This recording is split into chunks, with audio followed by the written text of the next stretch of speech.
siempre es un poquito de complicación por todo.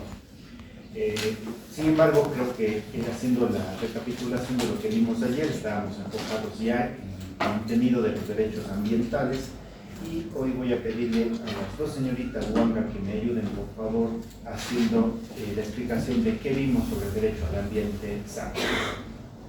¿Dónde está la señorita Huanga? Por favor.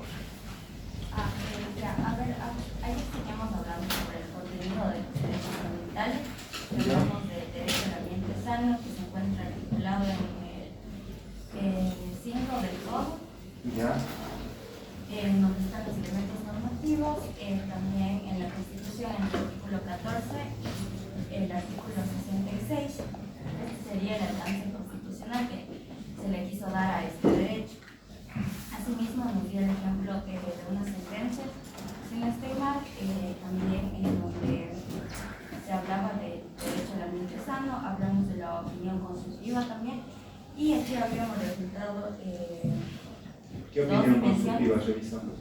La 27 del 2017. 23, 2017. Perdón, 23. Ya. Aquí habíamos resaltado sobre dos dimensiones, la individual y la colectiva. También de esa misma opinión consultiva se indicaron obligaciones para el Estado, como la prevención, la precaución y la cooperación, y otros distintos.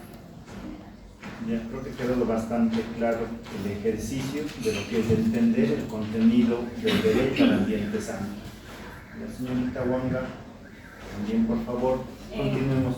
¿Qué más analizamos del día de hoy? Ya dentro del contenido de los derechos ambientales también vimos los derechos de la naturaleza, y habíamos encontrado que esto está regulado en el artículo 6 del CODA y en la Constitución, en el artículo 11, párrafo 2, del 71, 72, 73 y 74. También habíamos mencionado a Andrés Martínez y habíamos dicho algo así como que el legislador perdió su momento de hacer el gol. Esto con el objetivo de aclarar pues, de que cuando el legislador tuvo la oportunidad de establecer qué son los derechos de la naturaleza como tal, pues no lo hizo de una manera clara y concreta. Con esa problemática que nos deja planteando la señorita Huanga, señorita Loja, ¿qué tenemos? ¿Cómo solucionamos el problema de que CODA no tiene contenido para los derechos de la naturaleza? ¿Qué hacemos? El derecho de la naturaleza, como era más también tenemos en el artículo 11 de la Constitución, estaban también en el artículo 71, que teníamos lo que decía que había lo micro y lo macro, en donde podíamos tener la base de la Constitución y del Código.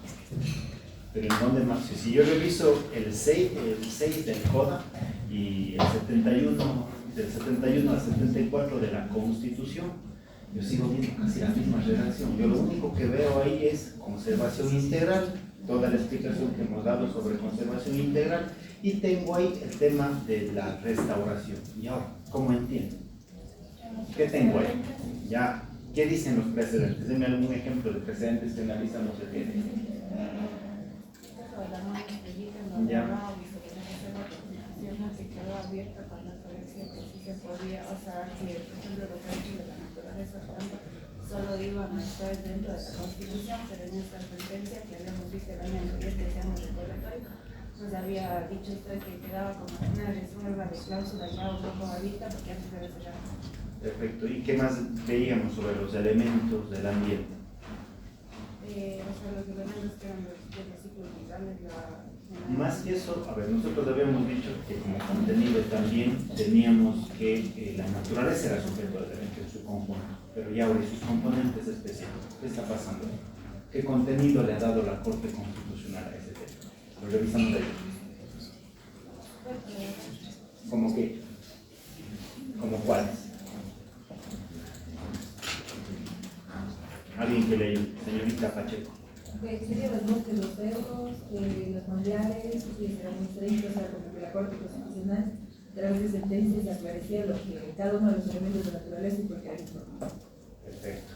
Creo que es relevante, insisto, el ejercicio. Podría haber más derechos o, digamos, de acuerdo a su interpretación. Ya, perfecto, de acuerdo a su interpretación. Entonces, esa problemática que, insisto, René Bedón, si hoy le preguntan, él sigue manteniéndose que tenemos reserva constitucional para establecer derechos de la naturaleza. Sin embargo, la Corte, como dice la señorita, ¿qué nos termina sosteniendo? Es que esa reserva básicamente quedó como una cláusula abierta, y no se olvide, ¿en qué sentencia estaba eso? En la MONESI.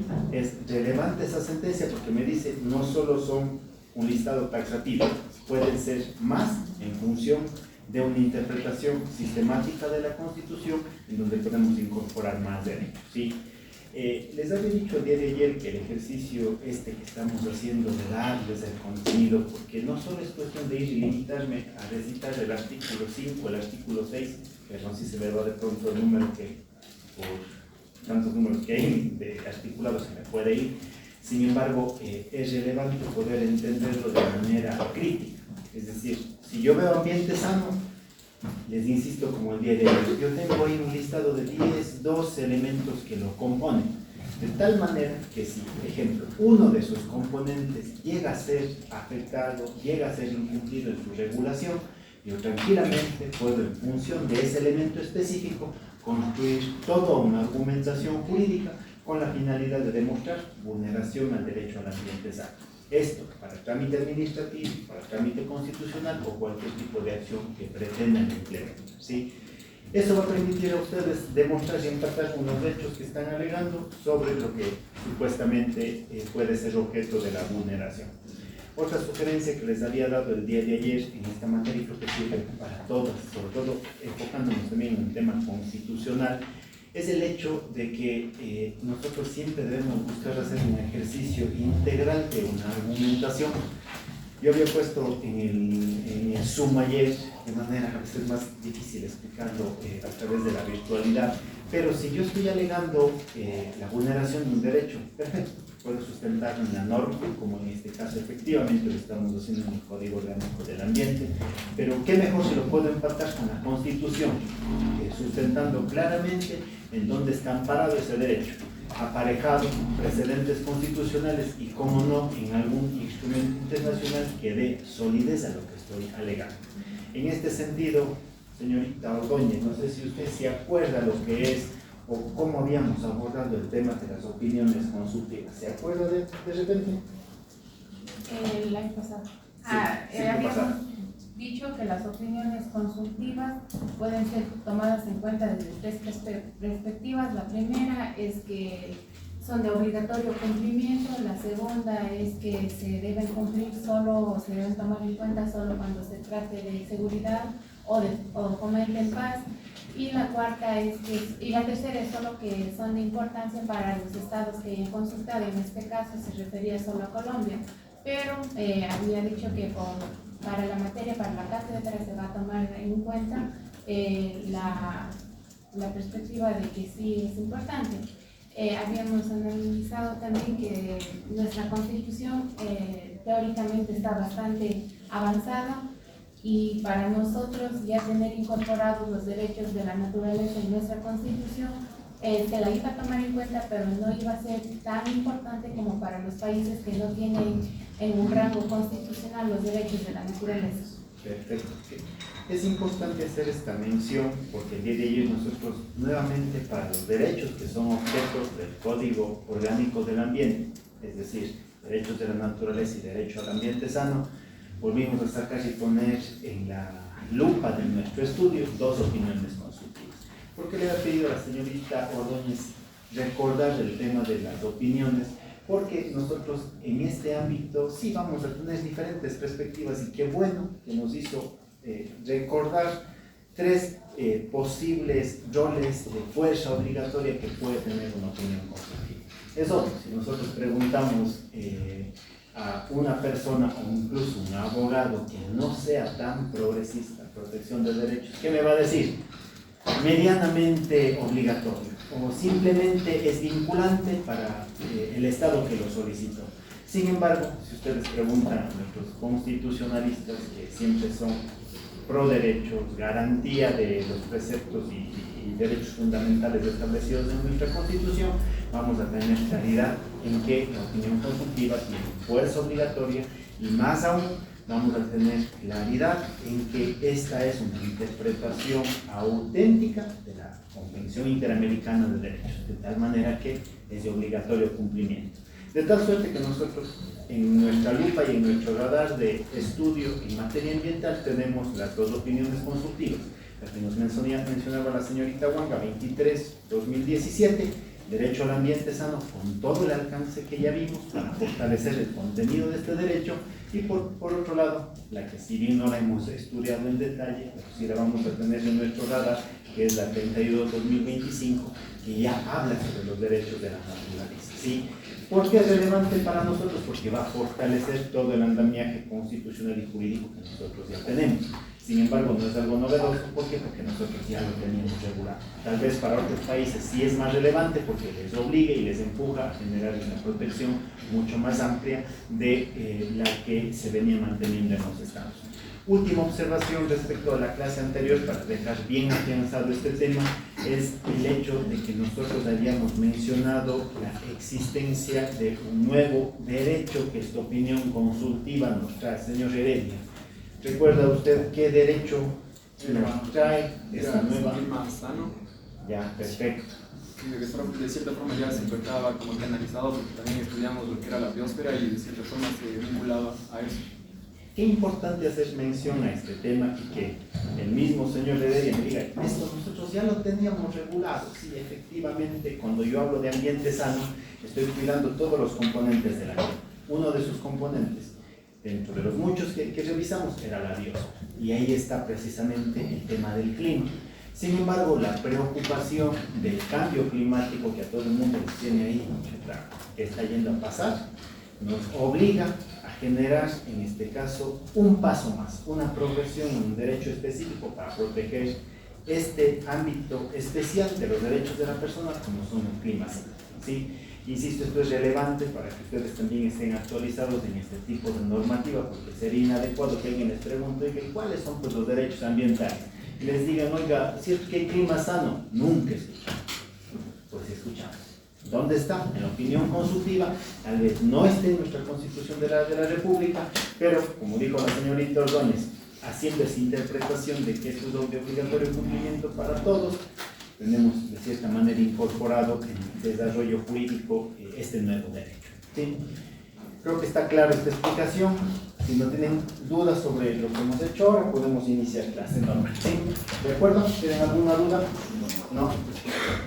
A ver, el día de hoy lo que vamos a hacer es una última insistencia por lo tóxico que soy en el tema de los principios.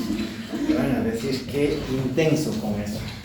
Pero les voy a dar un ejemplo un poco relevante. ¿Alguien sabe, o de pronto alguien, por lo menos le dio una pasada rápida a la resolución con la cual se dejó o se revocó el acto administrativo de la licencia ambiental para Loma Larga? Nadie le dio una pasada rápida, por lo menos a su parte resolutiva. Bueno, si no lo han hecho, yo les voy a dar un pequeño resumen. Será bueno que lo lean. ¿Por qué? Porque van a ver ahí barbaridades jurídicas en todos sus antecedentes. Van a ver cómo una ministra se pone a sustentar una resolución con Twitter, se pone a sustentar una resolución con lo que dijo el prefecto en el Azuayo, o sea, unas cosas que a uno le dejan pensando, no sé si lo hacen de mala fe, porque realmente eso, no tienen asesores jurídicos, ¿sí? Pero bueno, o sea, es importante tenerlo en cuenta para entender también la naturaleza de este acto administrativo. Pero más allá de eso, y porque yo les hacía mención que me interesa que ustedes revisen este tema, es porque en la parte resolutiva de esta resolución de revocación, ustedes van a ver que esta ministra del Ambiente se ha sustentado básicamente y como el corazón de esa resolución en un principio. Y es el principio de... A ver, señorita Wanga, ¿vio usted eso? Eso lo vi sobre qué principio de precaución, lo cual, bueno, no sé si me parece, podría generar duda el hecho de que ya presentaron los informes, entonces digamos que ya tendría una certeza científica, pero sin embargo, que sea bajo el principio de precaución. Perfecto. Es interesante esta parte porque imagínense, un acto administrativo de tanta trascendencia, vieron toda la conmoción social política que generó el licenciamiento ambiental.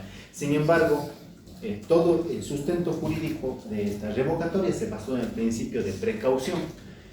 Como dice la señorita Wanga, el principio de precaución que tenía que ver con la falta de certeza. Yo no tengo información técnica, yo no tengo información científicamente comprobada que me permita verificar si realmente va a haber o no impacto o daño ambiental. La pregunta relevante acá es ¿por qué utilizaron el principio de precaución o se equivocaron? ¿Qué opinan ustedes? Señor Quinto. ¿Por qué creen que utilizaron precaución, no utilizaron prevención o está bien utilizada la precaución? O sea, emplear el principio de precaución porque es un principio ambiental contemplado en los derechos de la naturaleza. Pero si yo tengo, como dice la señorita Wanga, informes ya técnicos, ¿podría aplicar precaución o era prevención? A ver, yo diría que podría aplicarse las dos. Ya. Bueno, a ver, ¿por qué? Porque, por ejemplo, en los informes estarían sustentando científicamente los daños que pueden provocar los elementos químicos tóxicos que vaya a emplear la minera. Pero, por su parte, precaución porque no se mide el efecto, o sea, completo, la integridad de los daños que se puedan producir. Esa sería la apreciación. Ya. De cierta manera, tienes razón, y nosotros tendríamos que hacer ese ejercicio lógico y entender por qué se aplicó uno u otro principio. Yo trato de ponerme en la posición de la ministra y qué hubiese hecho. O sea, si tengo una información técnica que me dice que sí se puede y tengo otra información técnica que me dice no se puede, ¿en qué situación estoy? Tengo información técnica que me sostenga para decir que si puedo o no puedo. Chuta, ¿puedo aplicar prevención? Creo que sí, si es que de pronto adopto la posición de aceptar la información del municipio de Cuenca y la prefectura.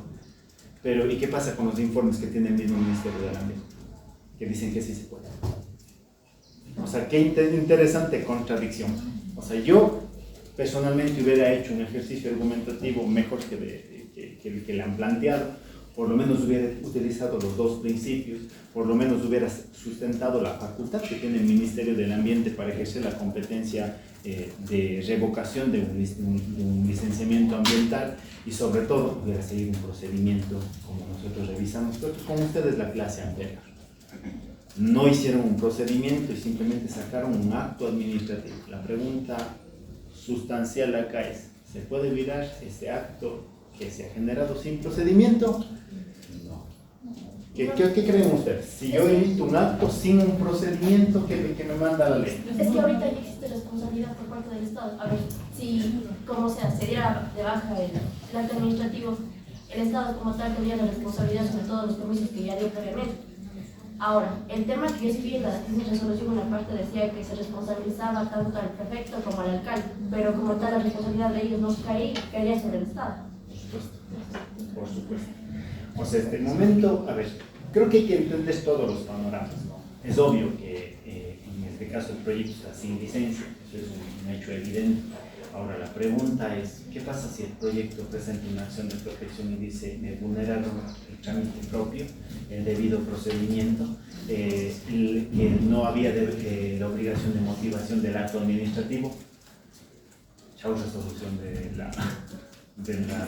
la ministra. Es lo que usted nos decía en la clase anterior, o sea, si íbamos a sustentar un acto, tenían que hacerlo bien, porque ahorita como está tranquilamente. O sea, le pueden virar y es objeto de revisión. Pues es interesante hacer este análisis más allá de que si correspondía o no correspondía el tema de la revisión. Eso nos toca, creo que cada uno ver qué tan prudente o no prudente es esa decisión política. Pero les dejo a ustedes con esa crítica. Vean ustedes cómo está el tema de los principios tan relevantes en la decisión ambiental que incluso ni siquiera, insisto, se sustentaron en una norma jurídica para proceder a una revocatoria. Se basaron en un principio. Insisto, revisen esa resolución y van a ver que su parte resolutiva basa en explicar qué es el principio de precaución y por qué el Ministerio del Ambiente adopta esa decisión. Como dice la señorita Juan, botándole toda la responsabilidad a quienes generaron esos informes. O sea, ¿qué tanta posibilidad hay de que les regresen la licencia o ya no? O sea, simplemente presentan este tema de acción de protección y todo eso, pero ¿les devuelven la licencia o ya no? Lo que pasa es que, a ver, todo depende del contexto político, porque les insisto aquí, en este tipo de problemas, yo me atrevería a decir, a veces a mí me da hasta vergüenza dar un criterio, porque uno da un criterio y resulta que los políticos hacen lo que les da la gana, entonces el criterio jurídico es como que chuta, eso dice la norma, pero ellos hacen lo que les da la gana, eso hay que tomarlo en cuenta. Segundo, ahora, yo creo que si es que, ejemplo, yo fuese asesor jurídico de la empresa, yo que jugara la ficha, ¿dónde emitieron el acto administrativo? En Quito. ¿Qué pasa si yo como empresa digo, a ver, me estás jugando también, ya me diste una licencia ambiental, ya me consolidaste mis derechos, perfecto, yo te voy a demandar una acción de protección, solo te pongo un ejemplo, en la ciudad de Quito contra la ministra, sustentando vulneración de debido proceso, trámite propio y motivación. Yo creo que eso es una acción de protección que se sustenta claramente respecto de esa resolución. Un juez constitucional allá, que obviamente ya amarrado políticamente con el gobierno, ¿qué puede decir? O sea, primero puede poner una medida cautelar, se suspende los efectos de la revocatoria hasta que pase la acción de protección. Es decir, suspende el efecto, ¿qué quiere decir? Que vuelve a tener licencia ambiental porque está suspendida los efectos de esa resolución. Segundo, se analiza y en la acción de protección dice sí, se ha vulnerado el derecho al debido proceso, al trámite propio y todo el tema en sí de motivación. ¿Qué va a pasar? Que se declara sin lugar el acto administrativo y vuelve a tener licencia propia. Solo estoy poniendo uno de los ejemplos que puede accionar para devolverse la licencia ambiental. Y ese es el más rápido, porque obviamente en vía administrativa podemos tener otro mecanismo que se impugna, ya obviamente en una perspectiva más larga, en el contencioso administrativo, ese acto administrativo. ¿Por qué? Por vulneración de derechos subjetivos. Me va a demorar 3 años, pero estoy seguro que van a ganar, porque no es el procedimiento.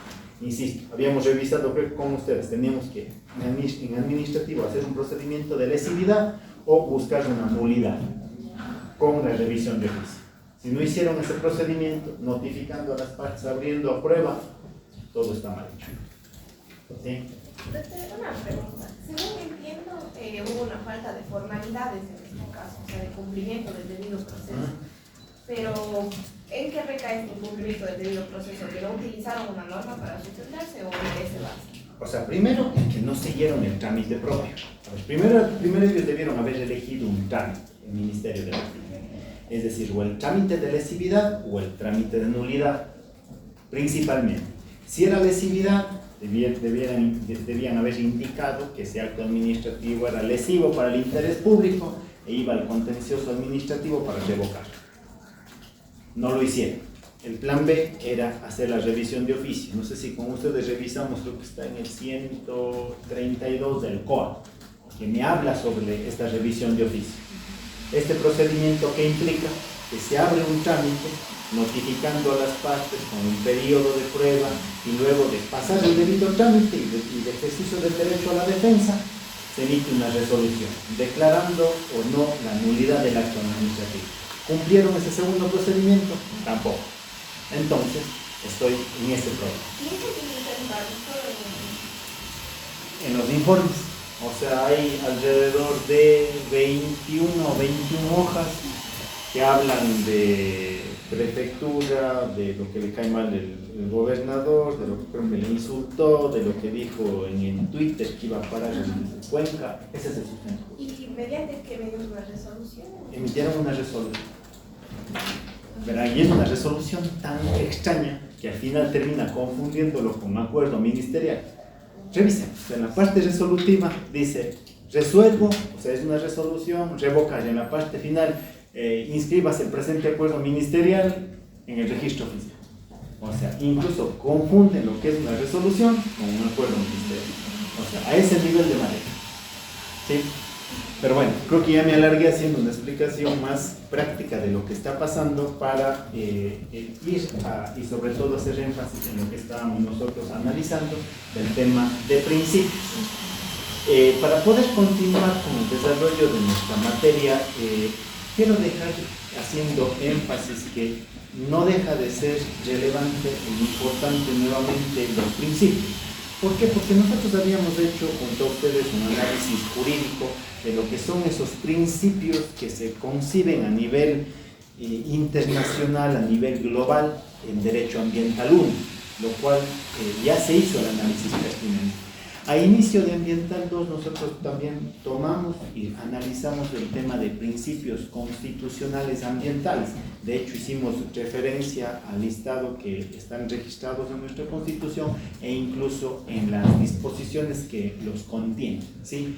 Ahora es relevante también entender que el Código Orgánico del Ambiente, en su libro preliminar, también ha incorporado nuevamente el tema de los principios, haciendo una suerte de empate con los principios de tipo constitucional y obviamente con esos principios globales que nosotros ya habíamos revisado. Ahora, más que para dejar bien sentado, nosotros ya habíamos dado unas definiciones de principio. No sé si alguien de ustedes me ayuda recordando qué eran los principios. Un método de optimización. Teníamos nosotros a Alexis, ¿no es cierto? Y Alexis me había dicho que los principios son precisamente esos mandatos de optimización.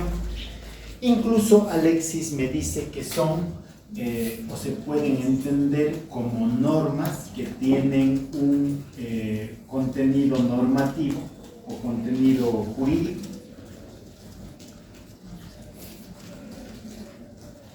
Que mandan a que se cumpla algo en una determinada condición y en la mayor medida de lo posible, ¿sí? Esto obviamente va a permitir que dichos principios, dicho espíritu vaya siendo cumplido en los diferentes roles de la competencia que pueden tener las autoridades administrativas. Ya lo habíamos anotado, ya lo habíamos revisado. Pregunta relevante aquí. ¿Principios deben igual a reglas o no? ¿Por qué?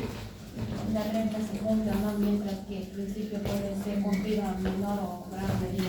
Perfecto. Entonces, esto no es igual a una regla. Eso, por favor, no se olvide.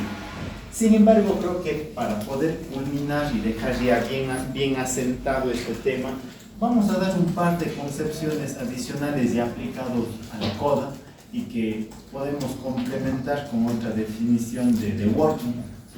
The Working también, al hablar de los principios, nos hace entender que son una suerte de estándares.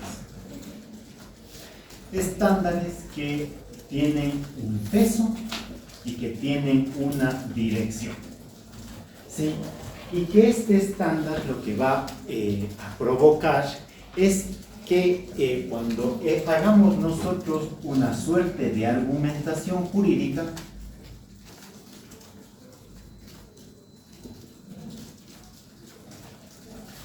esta argumentación jurídica lo que va a generar es que se vincule, por un lado, la moral hacia el derecho y por otro lado va a buscar corregir cualquier problema de legalidad que se haya generado. Tal vez lo que estamos haciendo este momento es revisar dos visiones que, si bien, insisto, esto no van a ser contrapuestas cuando se analiza teoría constitucional, porque las visiones son distintas de Alexis y de Working. Sin embargo, para efectos de nuestra cátedra y entender qué es un principio, podemos utilizar la concepción de estos dos tratadistas. Ustedes pueden elegir la que más les resulte entendible, la que más les resulte en la práctica aplicable a lo que ustedes quieren hacer, ¿sí? Como les digo, mi análisis acá no es de entender las diferentes posiciones, porque estos dos se andan peleando a nivel del constitucionalismo porque tienen visiones totalmente distintas. Sin embargo, a efectos de comprender los principios, podemos ver que más o menos tienen un alcance similar. Es decir, tenemos una suerte de un contenido normativo que debemos o que debe ser cumplida en la mayor medida de lo posible, distinguiéndose totalmente de una regla. Ahora, esto aplicado ya al CODA, ¿Me pueden dar confirmando? Creo que es el artículo 9 donde están principios, ¿no es cierto? Sí, ¿Sí? Ya. Perfecto. Si nosotros hacemos una lectura crítica de ese artículo, vamos a ver cómo, en otras palabras, el legislador, al hablar de los principios, termina concluyendo que estos no son sino una suerte de fundamentos conceptuales.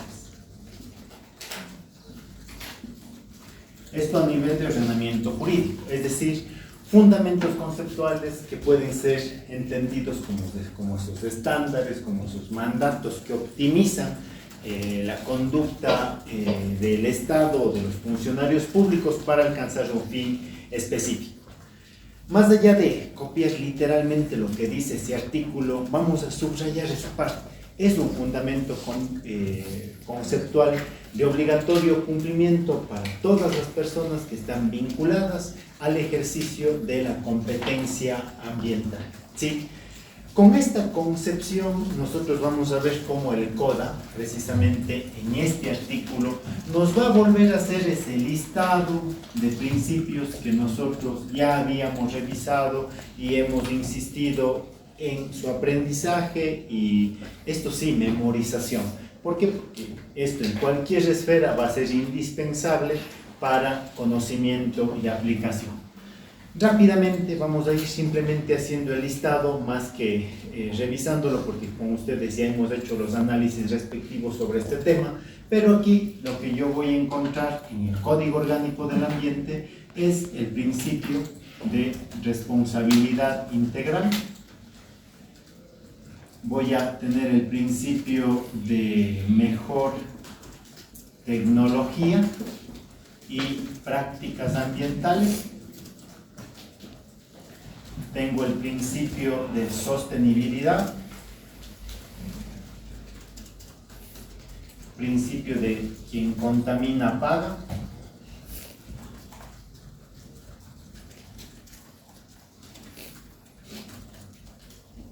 principio pro nature,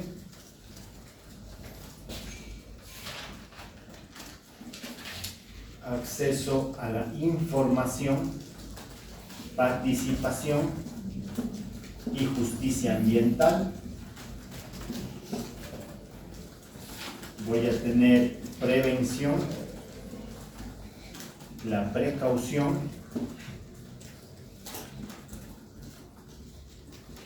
la reparación integral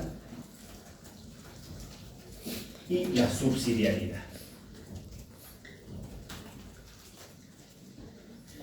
Cada uno de estos principios, tanto en la visión inicial del derecho ambiental global como en la constitucional, nosotros ya la hemos repasado, ¿sí? Entonces sería infructuoso volver a repetir. Sin embargo, es necesario que ustedes tengan en cuenta, como el ejercicio que hicimos el día de ayer, yo puedo ir empatando el tema de los principios desde norma constitucional, desde el Código Orgánico del Ambiente e incluso desde los principios globales que regulan y sobre todo fundamentan el derecho ambiental.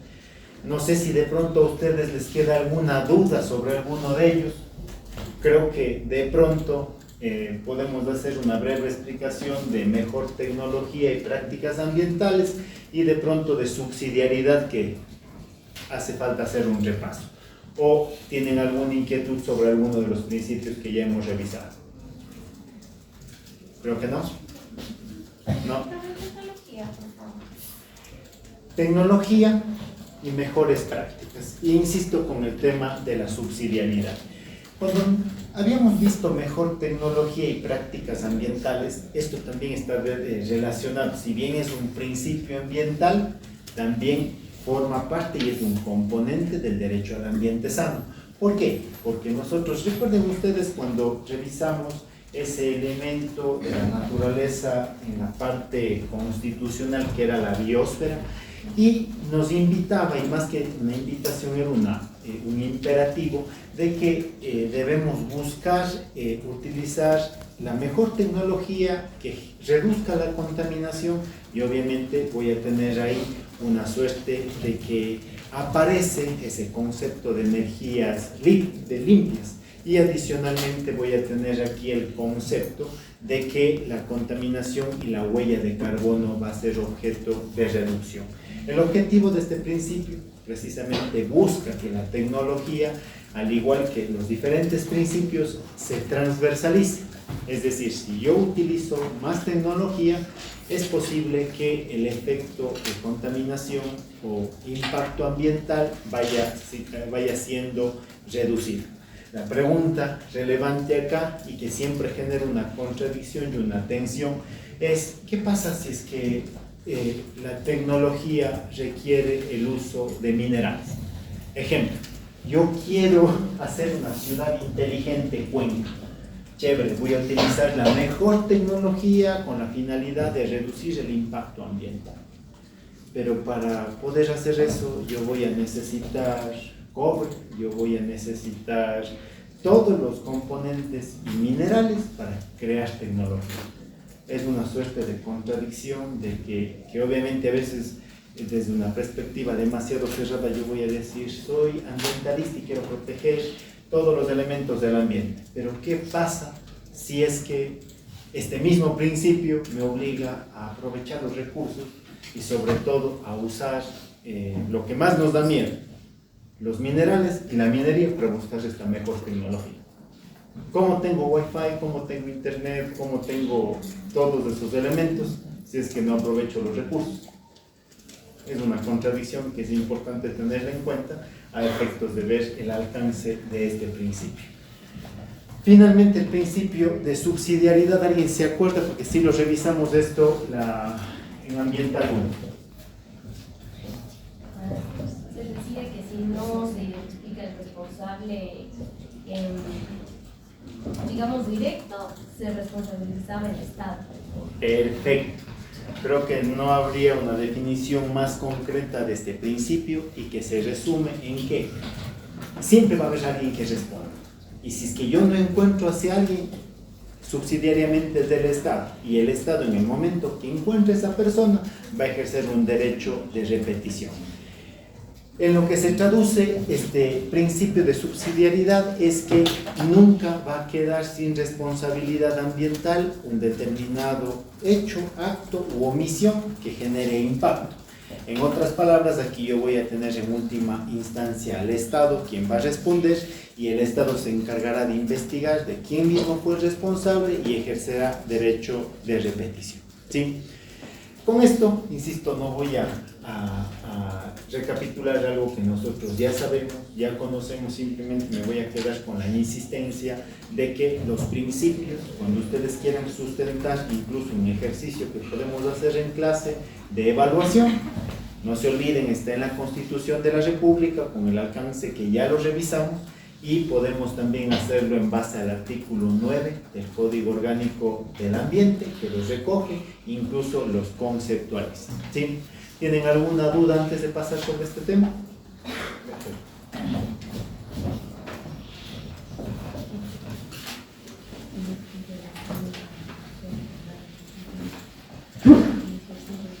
Salud.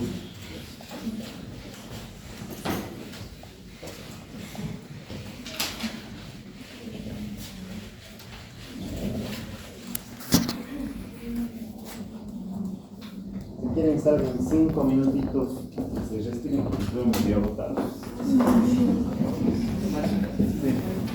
Vaya, 10 minutos.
proyectos superiores.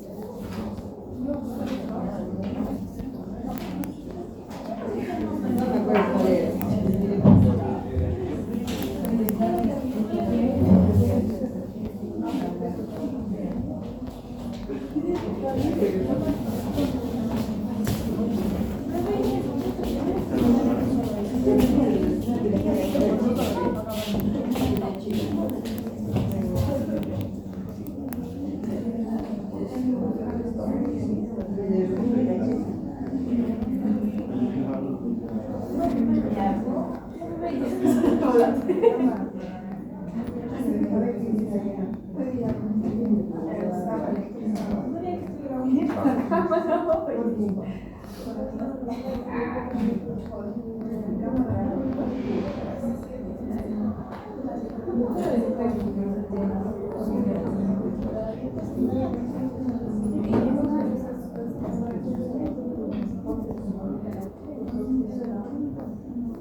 Oye, ¿qué tienes que hacer capturas de todito? ¿Cuál es vertical?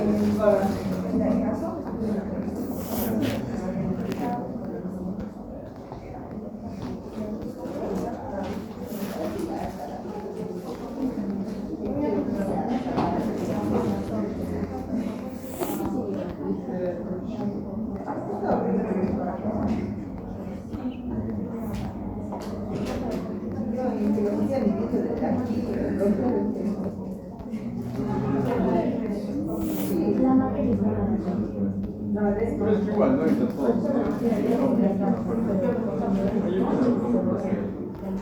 Pero hay una como que vaya conmigo, que van a imprimir el más la verdad.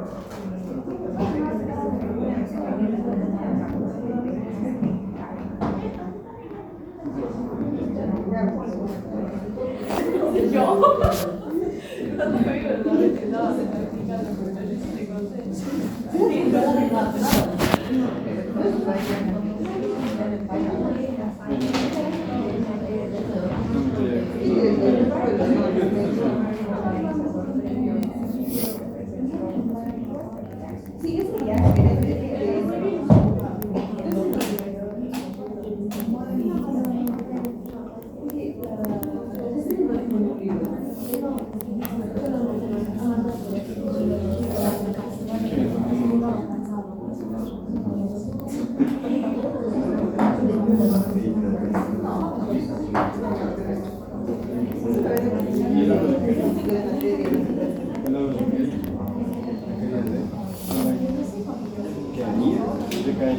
violentos con los lazos.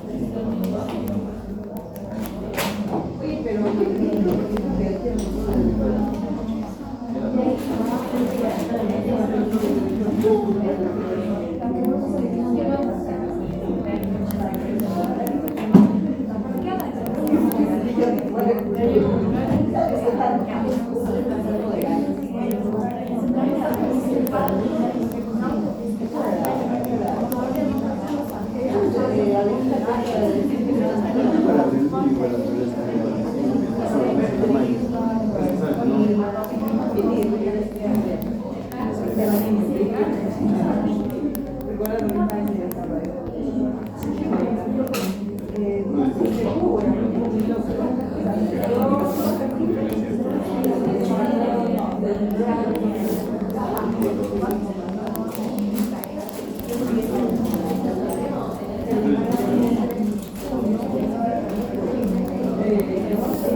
tema que vamos a abordar, chicos, ahora, igual está dentro de este libro, que son aspectos generales del Código Orgánico del Ambiente. Sí, este tema es la responsabilidad objetiva.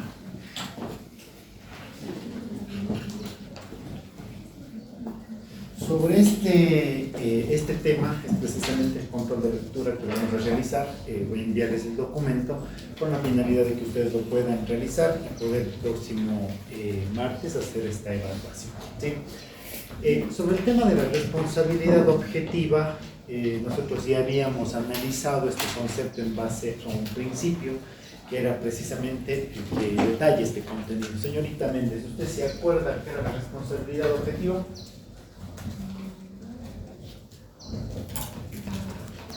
¿Alguien que se acuerde que era la responsabilidad objetiva? La responsabilidad objetiva se basaba prácticamente en que no importaba la parte subjetiva o la intención con la que la persona realizó el impacto ambiental, sino simplemente se realizó un daño y tiene que pagar las consecuencias o más bien restaurar el daño. Muchas gracias, muy claro. Más allá de la parte subjetiva, aquí nosotros nos enfocamos en el resultado, la parte objetiva. Hubo un daño, hubo un impacto, eso me genera una responsabilidad. Sobre esto, lo primero que vamos a dejar sentado de acuerdo al Código Orgánico del Ambiente es que cualquier persona, es decir, voy a poner aquí ubicado la palabra todos, podemos ser objeto y ser atribuibles de esta responsabilidad en materia ambiental. Entonces, en este tema yo puedo decir con claridad que las personas naturales o jurídicas, públicas o privadas, incluso las comunidades, pueblos y nacionalidades, están dentro de lo que se han de entender que pueden ser atribuibles de esta responsabilidad objetiva. Creo que no es difícil comprender que, ejemplo, si yo como persona natural genero un impacto, genero un daño, se me va a atribuir una responsabilidad, ¿sí? Sin lugar a dudas. Respecto de una persona jurídica de tipo privado, creo que tampoco voy a tener lugar a dudas de que haya una responsabilidad ambiental sobre una acción o omisión que yo genere al respecto. La pregunta relevante acá, ¿ustedes creen que una persona jurídica de derecho público asuma responsabilidad ambiental, responsabilidad objetiva? ¿Qué opinión tienen sobre este tema? ¿Genera o no genera responsabilidad, señorita Caramina? ¿Tal vez o no? Nosotros habíamos revisado algún caso ambiental en donde veíamos que una persona jurídica de derecho público asume responsabilidad. ¿De pronto se acuerdan qué caso era?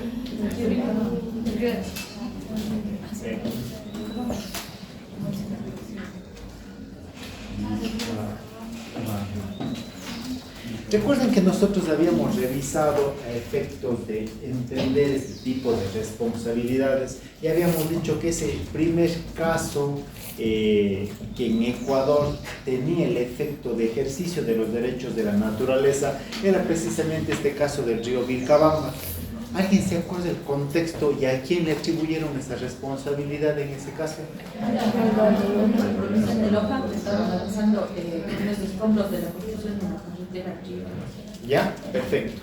Más allá de todo el contexto que nosotros dimos y la explicación amplia que se dio, el análisis de esa primera sentencia con todas las limitaciones y problemas que tuvimos para entender los derechos de la naturaleza, la importancia de este caso es que también demuestra que la persona jurídica de derecho público, en este caso un GAT provincial, se le atribuyó una responsabilidad e incluso se le impuso medidas de reparación para restaurar el daño ambiental que se había generado.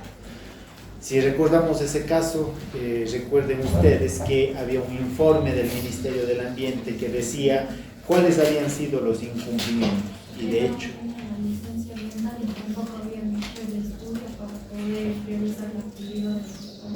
perfecto. Es decir, había una serie de incumplimientos, entre ellos el tema regulatorio. ¿Cuál es el objeto de esta explicación? Es demostrarles y hacer una constatación que las personas jurídicas de derecho público no están excluidas de esta responsabilidad, de tal manera que si en algún momento el GAD provincial de Cuenca, el gobierno provincial de la SUAY o incluso la función ejecutiva a través de sus diferentes instancias generan una responsabilidad ambiental, a través de este principio son susceptibles de atribuirse la misma a efectos de medidas de reparación. Tema relevante aquí y que siempre nos genera una complicación de entendimiento es la cuestión de las comunidades, pueblos y nacionalidades, que siempre es difícil tener ese contacto directo y la aplicación jurídica de nuestro ordenamiento jurídico que a los comunes y mortales nos aplica. Y les digo esto por el hecho de que cuando nos acercamos a una comunidad, pueblo y nacionalidad, sus prácticas, sus costumbres resultan a veces incompatibles hasta con el mismo ambiente. Y esto hay que ser bastante claro, ¿no? A veces pensamos que la comunidad siempre está en pro del ambiente, sí lo están, pero también tienen prácticas que generan complicación al ambiente y de eso nadie habla y de eso nadie busca una solución. Y yo les voy a poner un ejemplo claro de este tema. En algún momento tuve la oportunidad de trabajar en el ámbito de los sectores estratégicos, particularmente en el sector regulatorio de minería. Y había una conflictividad social muy alta en la zona de Hualaquiza, con una comunidad shuar, que era la comunidad Shuar-Arupa. La vía principal había que entrar más o menos unos 3 a 4 horas para llegar a la comuna donde estaba toda su diligencia y demás.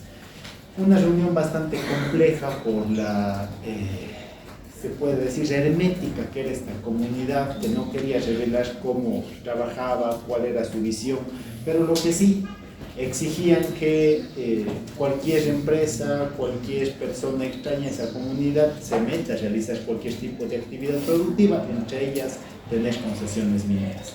Muy complicado. De hecho, nos amenazaban, ¿no? que la autoridad que entra va a salir hecho sansa. ¿Saben lo que es una sansa? ¿Qué es una sansa? Ya.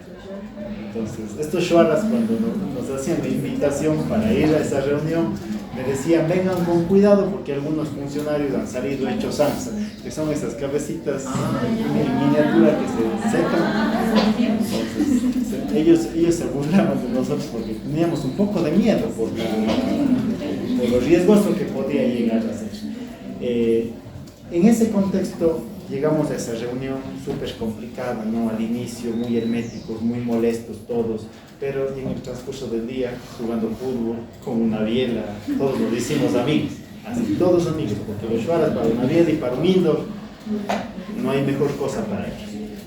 Y al terminar esa reunión, en otras palabras, para no alargarles el cuento, nos terminaron concretando que ellos sí querían que se vayan todas las empresas, eso nunca cambiaron, que al final lo que quieren es ellos hacer la actividad minera, porque ya lo vienen realizando, y que ese es su modo de sustento, comunidad Shuar-Arupa. ¿Qué es lo que hacen ellos todos los días con mercurio en nuestros ríos del oriente?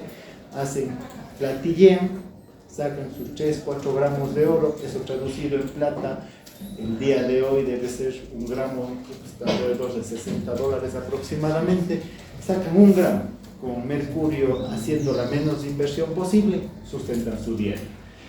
Es un impacto y una contaminación extremadamente grande utilizar mercurio en cualquier actividad productiva. La pregunta relevante es, ¿y ahora cómo le aplico responsabilidad objetiva a la comunidad? Que ni siquiera deja entrar a las autoridades. Yo no sé cómo me metí ahí, porque ni el gobernador le dejaron entrar, de gente, estaba amenazado todo el mundo. Y más bien no sé cómo estoy aquí, porque no había hecho una sansa. Pero bueno, el punto que les quiero dejar aquí sentado es que la responsabilidad objetiva no excluye a personas. Sin embargo, vamos a tener esta dificultad, particularmente como comunidades, pueblos y nacionalidades, que a veces la necesidad, no sé si también es la deficiencia del servicio público, les somete a una complicación de vulnerabilidad extrema. no tienen una fuente de trabajo sólida y lo que están haciendo este rato también es la solución más rápida y efectiva de cómo consigo recursos. En el caso puntual que les comento, ellos están haciendo impacto ambiental grave, usando mercurio, explotando recursos naturales no renovables, en este caso el oro, afectando al ambiente. El tema de las comunidades, cómo se les atribuye la responsabilidad, qué complicado, aunque legalmente podríamos hacer, pero no sé si hay una sentencia que les obligue a cumplir. ¿Alguna duda? O sea, al menos en lo que es en procedimiento, porque ya vimos que la primacía de la realidad es difícil, pero el procedimiento, ¿cómo es que se le aplica a una comunidad, pueblo, nacionalidad, responsabilidad objetiva? Es que en teoría lo que debería abrirse ahí, y eso forma parte del libro séptimo del Código Orgánico del Ambiente, es abrir un procedimiento sancionador. Es decir, que se abra una investigación para técnicamente primero demostrar que hay la existencia del daño, ¿sí? ¿Cuál va a ser la demostración en este ejemplo puntual? Es que yo me tengo que ir como autoridad ambiental dentro del procedimiento de investigación, sacar una muestra del río, verificar, mire, este río está contaminado con mercurio. Primera evidencia. Segunda evidencia, voy a tratar de buscar en dónde se está causando este problema. Y voy a ir haciendo la investigación a la comunidad Shuararutam, con registro fotográfico, con video, con testimonios, con todos los elementos, vemos que es ahí en donde están platillando. Tercer elemento, ir a ver quién de esa comunidad lo está haciendo. Y como son los nombres así un poco extraños, de allá es señor Ranquach Chiriac, con cédula no sé cuánto, miembro de la comunidad, porque así se llaman ellos, tienen nombres un poco medio particulares, inicia el procedimiento sancionador. E incluso puede ser con la comunidad, porque a veces ellos dicen, no lo hago yo, lo hace la comunidad. Entonces, habría que generar un procedimiento en ese sentido. La pregunta relevante acá es saber, chuta, ellos van a decir, oye, pero yo tengo mis propias normas, yo tengo mi justicia indígena, o sea, se genera una complicación entre el ordenamiento jurídico regular y las costumbres y tradiciones de ellos. Pero si yo les pregunto a ustedes, ¿esto es daño ambiental lo que están haciendo? Sí. ¿Es impacto ambiental? Sí. Por supuesto que sí. Ahora, el tema de cómo ejerzo o aplico el ordenamiento jurídico, esa es la complicación que voy teniendo. O sea, doctor, prácticamente como que el Estado obvia el tema porque es tan complicado al enfrentarse en comunidades. Bueno. La verdad es muy complicado el acceso a la zona. ¿Por qué? Porque ellos tienen restricción hasta para poder ingresar. En alguna otra ocasión, por asuntos similares, tuve la oportunidad de ir a Tiwinsa. Ustedes han escuchado Tiwinsa, que es donde nos peleamos exactamente con el Perú y toda la vaina ahí, que ahí hay otra comunidad, Shuar. Uno cuando va a la comunidad tiene que pasar un río, hay un puente que no les miento, debe ser de aquí siquiera hasta el otro. Es largo, un río gigante, no me acuerdo cómo se llama. Ya, y pasa uno por ese puente así, por eso uno se muere ahí abajo. Y la otra es por unas bases. Uno llega a la comunidad y lo primero que ve ahí son letreros gigantes. Prohibido el ingreso a las personas, no nos responsabilizamos de la vida de quien ingrese al no ser de la comunidad. Vemos 10 letreros y nosotros los que llegando como autoridades. ¿Qué ley, qué autoridad funciona? Ninguna.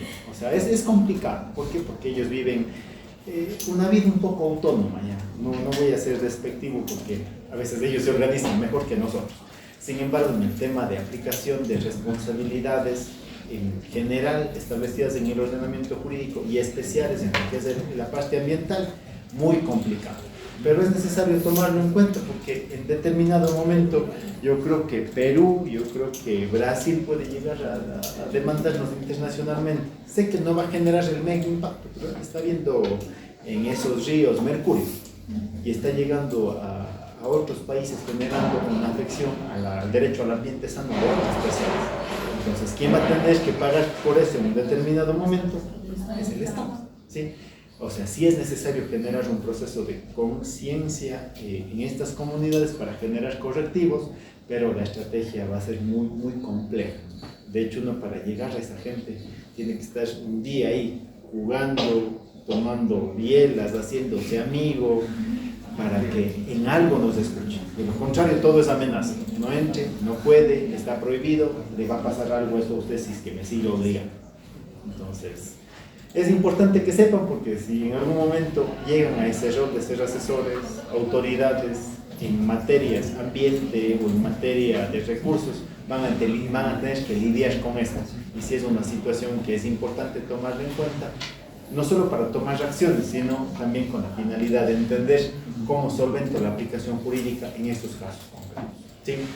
Con esta explicación queda muy claro el tema de que cualquier persona puede ser objeto de la responsabilidad sin que nadie quede excluido, ¿sí? Por más que sea comunidad por binacionalidad, aunque en la práctica resulte un poco complejo su ejecución, ¿sí? Creo que aquí me gustaría hacer referencia por lo menos a un autor que vamos a encontrar en la lectura que vamos a hacer, que es Velázquez Posada. Este autor tiene un análisis, un libro sobre lo que es responsabilidad extracontractual.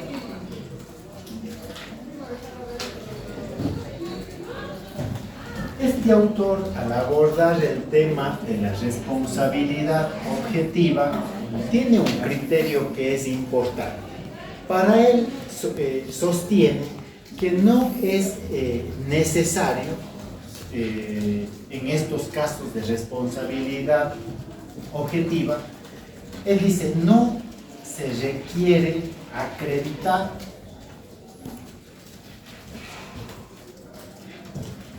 dolo o culpa en este tipo de responsabilidades, ¿sí? Como decía la señorita García, aquí el tema no está enfocado en la parte subjetiva.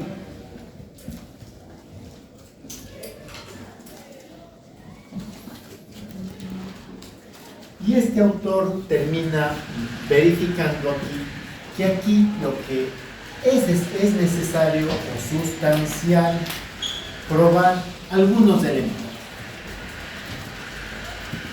Primero, el que puede estar relacionado a una conducta, entendida esta como una acción o una omisión. ¿Sí? Es decir, cómo voy demostrando esta responsabilidad objetiva. ¿Sí? Segundo, voy a demostrar la existencia de un daño. En este caso va a ser de tipo ambiental. Y tercero, voy a enfocarme en demostrar un nexo causal. A criterio de Velázquez Posada, si yo me enfoco en la justificación de estos tres elementos sin tener que ver la parte subjetiva, sin tener que acreditar dolo o culpa, yo puedo justificar que tengo una responsabilidad objetiva sobre una determinada persona. El nexo causal, insisto, es parecido a lo que nosotros vemos en lo que es penal. Nexo causal, ¿qué quiere decir? Que yo en ese nexo puedo conectar a una persona con una acción u omisión específica que le hace atribuible de esa responsabilidad. La diferencia que se da en otro tipo de esferas es que aquí el rol subjetivo ya no es relevante, porque cuando yo hago esa conexión, yo hice algo y se atribuye con nexo causal a mi persona, aquí se valora en otras materias si yo tuve intención, dolo, culpa, negligencia. Acá no. Basta que conecte que yo hice o omití algo y genere ese efecto, nexo causal, conectado al daño con mi conducta, estoy frente a responsabilidad objetiva. ¿Sí? Es importante siempre hacer mención a algún autor que haya analizado este tratadista enfoca mucho lo que es responsabilidad contractual y a efectos de dejar bien cimentado todos estos preceptos que luego en los diferentes libros van a ir apareciendo en sus diferentes regulaciones, nos va a permitir dejar claro esta comprensión. ¿Sí? Con ello, nosotros vamos a entender que el CODA precisamente dice que, en otras palabras, la responsabilidad objetiva puede ser atribuida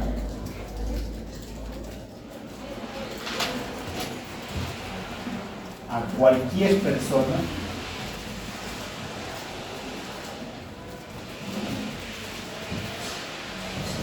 que genere un impacto o un daño de tipo ambiental, ¿sí? Y aquí es importante insistir que coincide con Velázquez Posada, porque no importa o no es relevante dolo, culpa o negligencia. De tal manera que la disposición que regula este tema como precepto o aspecto general del CODA tiene mucho que ver con este criterio doctrinal. De hecho, lo fortalece y lo afianza para su comprensión, ¿sí?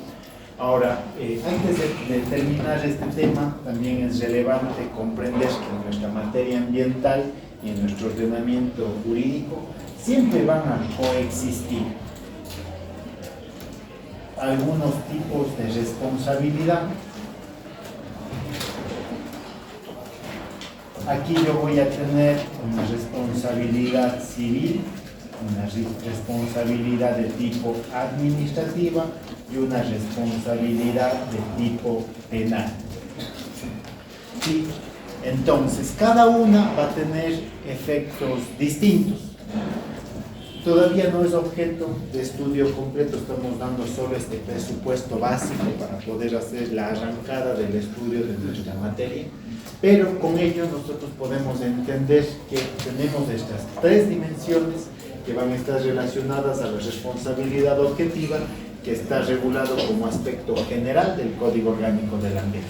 ¿Alguna duda sobre este tema? ¿Está claro?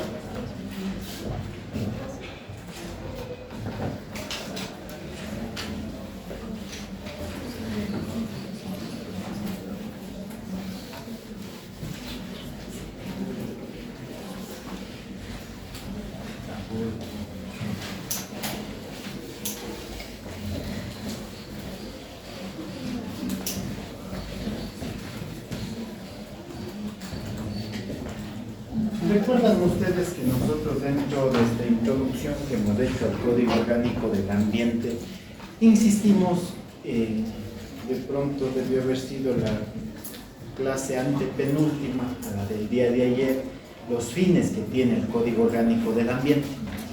Y dijimos, miren, tengamos como perspectiva que este código va a ser, entre otras cosas, ejemplo, regular los derechos, principios ambientales. Vamos a través de este código definir los lineamientos de la política ambiental nacional. Vamos a establecer e implementar un sistema nacional descentralizado de gestión ambiental.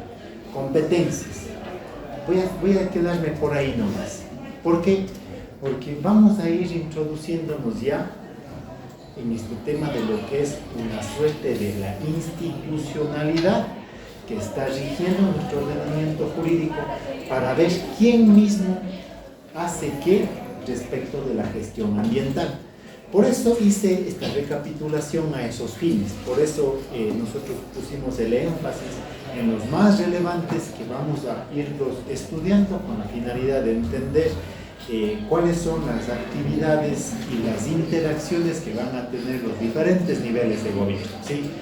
Dentro de esta explicación de los fines, para avanzar en nuestra materia, vamos a enfocarnos este momento en lo que es el Sistema Nacional Descentralizado de Gestión Ambiental, ¿sí? Recuerden que esto está dentro de los fines del CODA y que forma parte de ese régimen institucional que en otras palabras se traduce en entender cuáles son las autoridades competentes en materia ambiental, ¿sí? Me da pereza escribir tanto, voy a poner solo las siglas. Sistema Nacional Descentralizado de Gestión Ambiental.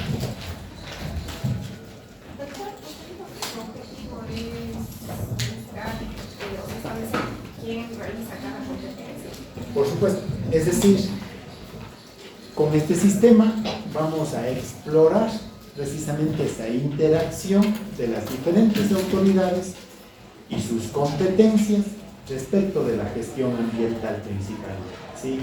Es decir, que ustedes puedan tener por lo menos un conocimiento bien estructurado de a qué autoridad voy a dirigirme respecto a determinada gestión ambiental o determinado trámite administrativo, ¿sí?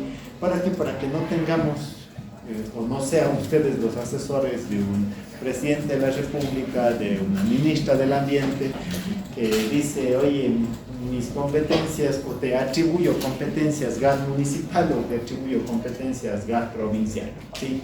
Entonces aquí nosotros vamos a ir, si bien mi objetivo no es que sepan de memoria estas competencias, chicos, eso sí, no se estresarán con esto, que aquí son 30 competencias y ahora ¿cómo me memorizo? Quiero que ustedes tengan el contexto de ese tema y por lo menos las más relevantes, esas sí vamos a dejarles resaltar, ¿sí? Para que no estén con el estrés y ahora cómo me memorizo tantas atribuciones que tienen cada una de las autoridades, ¿sí?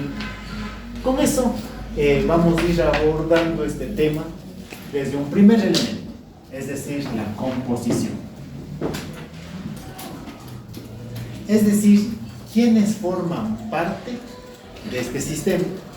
Y aquí lo que nosotros vamos a encontrar es que voy a tener una suerte de entidades, una suerte de organismos públicos que tienen competencia ambiental.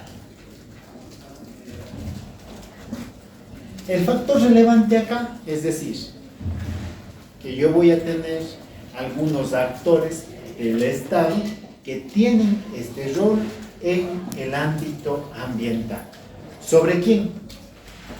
Sobre los ciudadanos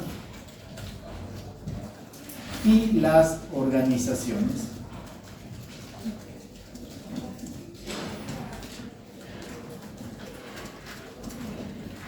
sociales o los colectivos. Aquí lo que nosotros vamos a notar es que esta competencia ambiental aplicada a este sector, es decir, a las personas en otras palabras y las organizaciones sociales, va a tener aquí una amplitud en lo que es la gestión ambiental.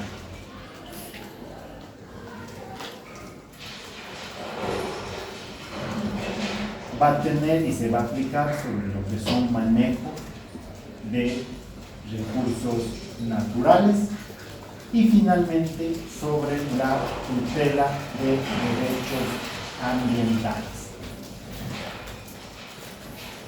Esta parte no es muy complicada, de hecho por intuición nosotros podemos comprender que este sistema, como les vengo explicando, tengo a la entidad del sector público con competencia ambiental que la aplica sobre las personas y que esto tiene que ver con tres cosas: gestión ambiental, manejo de recursos y tutela de derechos ambientales. De eso está compuesto este sistema de gestión ambiental. Y ustedes me van a preguntar, pero ¿a través de qué se hace esa estructuración? ¿A través de qué se ejecuta ese sistema? Yo voy a tener dos cosas relevantes acá: normas y los instrumentos de gestión.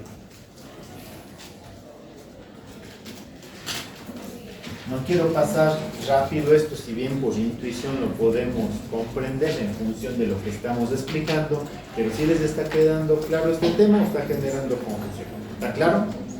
Perfecto. Entonces, yo tengo unas normas. ¿Qué normas me van a preguntar? Por lo menos tengo el CODA, tengo su reglamento y otras normas secundarias que siempre van a existir y que complementan el accionar de el Sistema Nacional Descentralizado de Gestión Ambiental. Aquí les voy a dar un tip, ¿no? Conocer cómo funciona este sistema, de hecho, en materia ambiental es sustancial porque ustedes van a saber cómo interactúan todos esos elementos y si ustedes tienen un problema concreto en esta materia, van a saber a dónde acudir para conseguir información ambiental o a dónde aplicar cuando de pronto hay una problemática en la aplicación de un plan de manejo ambiental o cuando hay alguna complicación con el SNAP. ¿Por qué? Porque todo eso forma parte de este sistema. De hecho, me atrevería a decir que el corazón fuerte de lo que es el Código Orgánico del Ambiente tiene que ver con esto. ¿Por qué? Porque aquí es en donde nosotros vamos a aprender la práctica de lo que es derecho ambiental. Por ejemplo, ustedes me dicen, ay, voy a ayudar con un licenciamiento ambiental. ¿En dónde voy? A uno de sus instrumentos del sistema. Ejemplo, el SUI. Hay un daño o impacto ambiental.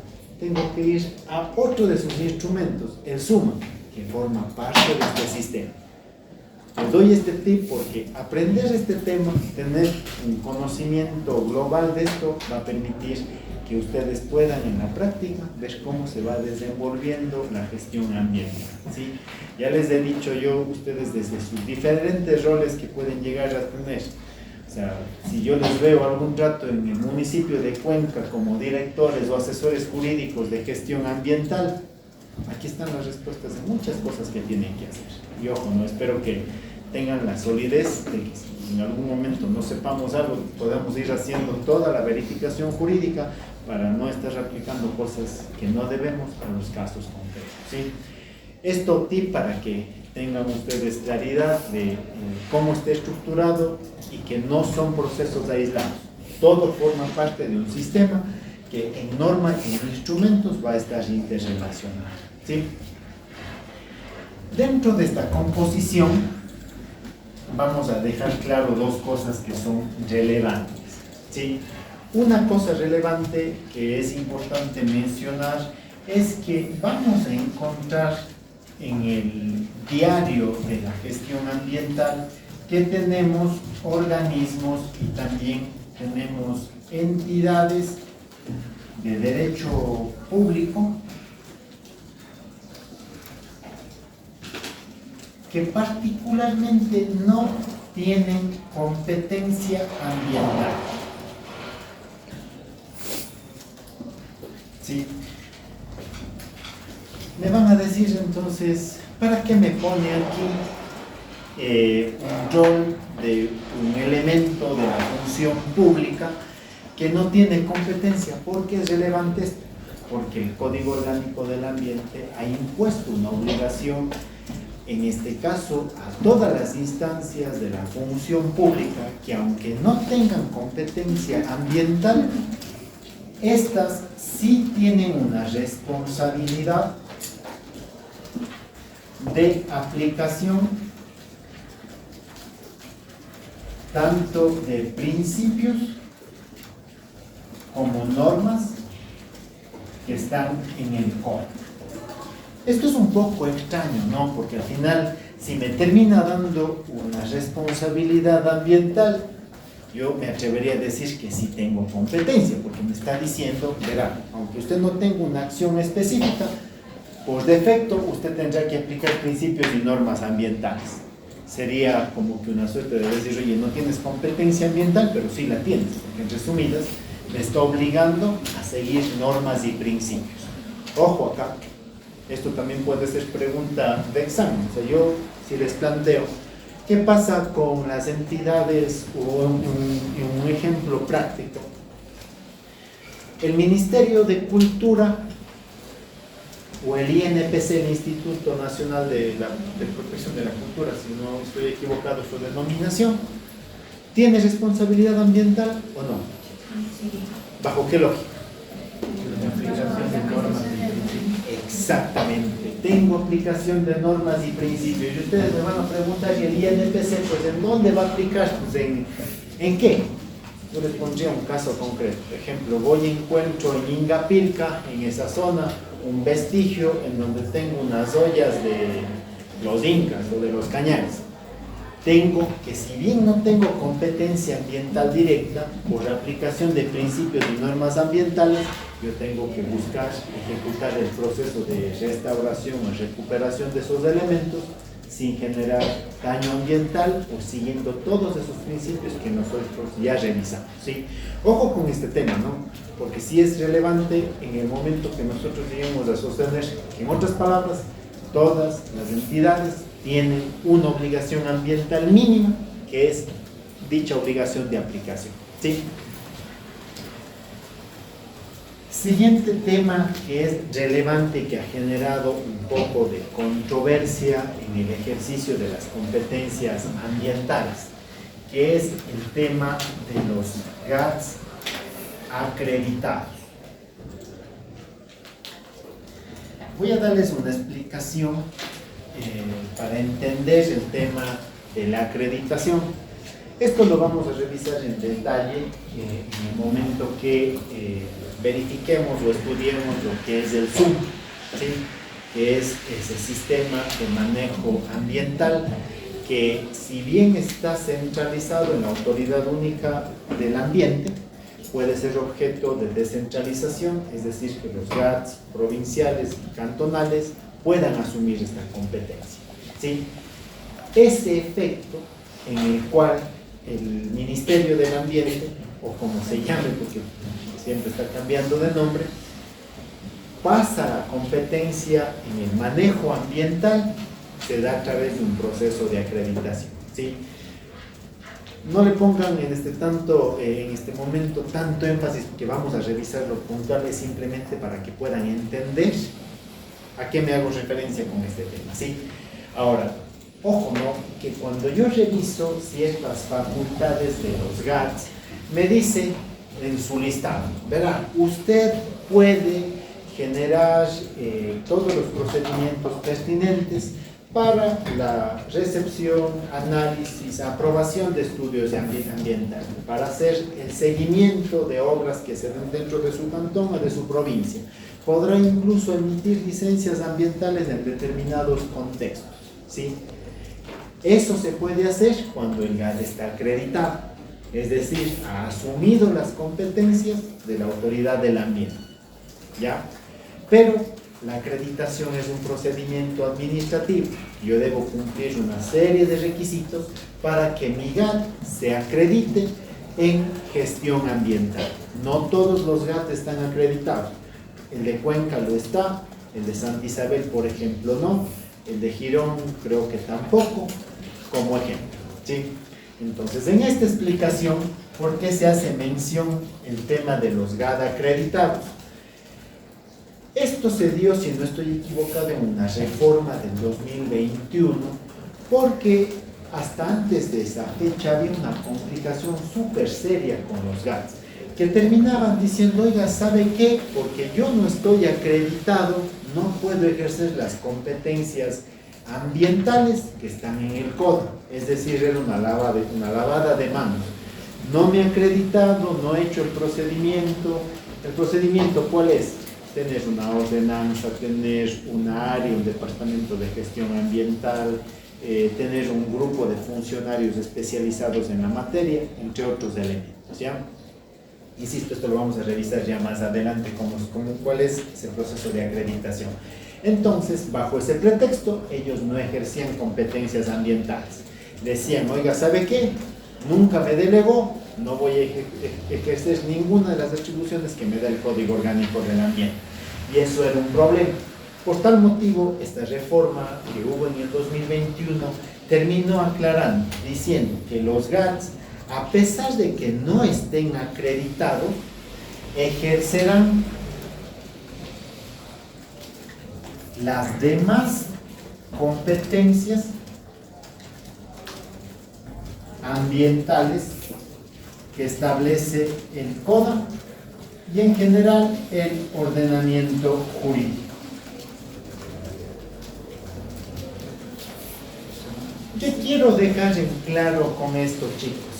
Que esa excepcionalidad o esa excusa que tenían, más que excepcionalidad, los GATS, es decir, que porque no estaba acreditado no podía ejercer las competencias, se traduce en otras palabras esta línea de explicación en que si el GAT no está acreditado, ejerce las demás competencias ambientales, pero si está acreditado, ejerce todas.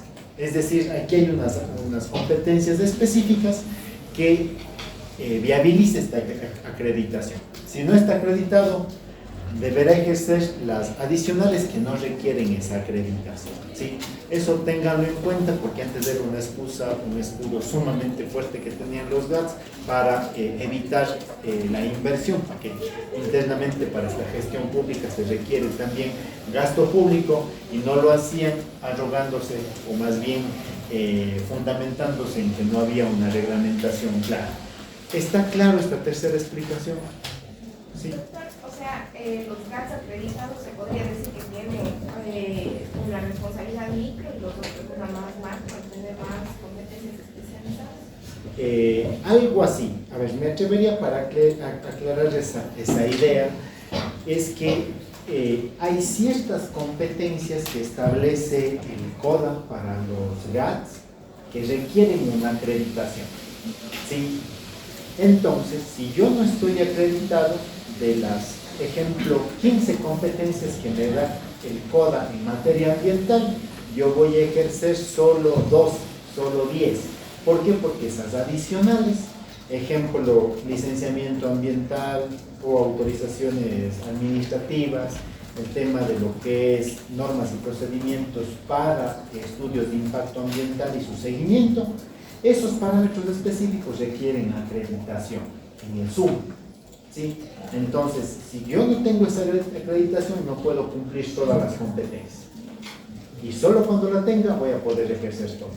Si tienen dudas sobre esto, no lo deje claro, avísenme, chicos, porque esto no es que es complejo, ¿no? Sino como es un tema nuevo. Doctor, en el caso de que el GAT esté acreditado, ¿quién asume entonces la competencia? ¿Sería el GAT provincial o la autoridad ambiental? La Autoridad Ambiental Nacional, porque no está descentralizada la competencia, es decir, no me quedo sin autoridad, siempre va a haber alguien quien responde. Ejemplo, en un caso puntual es en Santa Isabel. Ellos tuvieron la acreditación en el 2018-2019, incumplieron algún parámetro, les quitaron. Toda la gente dijo, y ahora me quedé sin autoridad ambiental. No, ahora hay que hacer el trámite en ciertas cosas en el zonal del ambiente y en otras cosas que tienen competencia nacional ante la autoridad ya en la dirección de regularización, ¿sí? Pero siempre va a haber una autoridad ante quien nosotros tengamos que hacer la gestión. ¿Está claro este tema? Es como lo que estaban amenazando entonces de quitar la competencia a etapas del Parque Nacional del Carmen. No tanto en esa materia. Ya, eso tiene que ver con otra delegación que tiene que ver ya con el manejo de áreas protegidas. ¿Por qué? Porque ahí hay una suerte de convenio, una delegación para que quien administre esas áreas protegidas sea etapa. Pero eso es otro tipo de instrumentación, porque es más respecto al manejo de uno de los componentes del Sistema Nacional de Áreas Protegidas, ¿sí? Entonces eso no aplica acá. Esto más tiene que ver con las competencias que ya vamos a revisar en la siguiente clase sobre lo que puede o no puede hacer un GAD en específico, ¿sí? ¿Alguna otra duda sobre este tema? Quedamos hasta ahí, chicos. Que tengan buen día. Gracias.